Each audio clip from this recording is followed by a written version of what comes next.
The Arrinera Hussarya GT3 car was created for the gentleman driver who would consider one instead of a 5 or 6-year-old car from a premium manufacturer. It was designed not only for ease of use or for friendliness towards the driver, but also for ease of maintenance and low running costs. Acceleration above 200 kilometers an hour, 120 miles an hour, and upwards, you know, and actually at lowest, when you, in fact, if you look at the start seconds, it's really hard unless you're on racing slick tyres.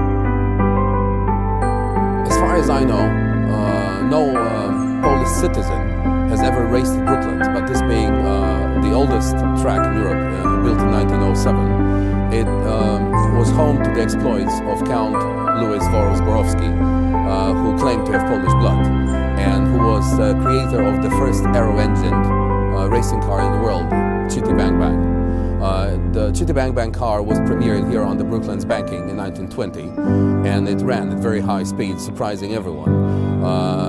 But not surprising Zborowski, who asked his friend Clive Gallup to put in a 23-liter Maybach inline-6 engine from a German airship.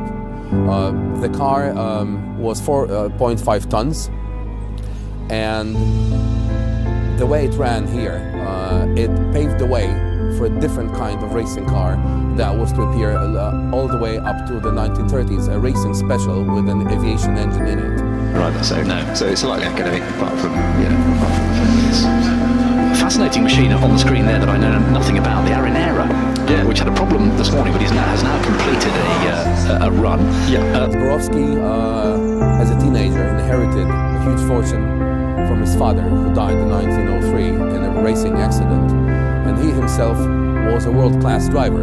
He drove for Bugatti at Indianapolis. He was running second in the Spanish GP in the Miller, and he perished in 1924 at the wheel of a factory Mercedes at Monza.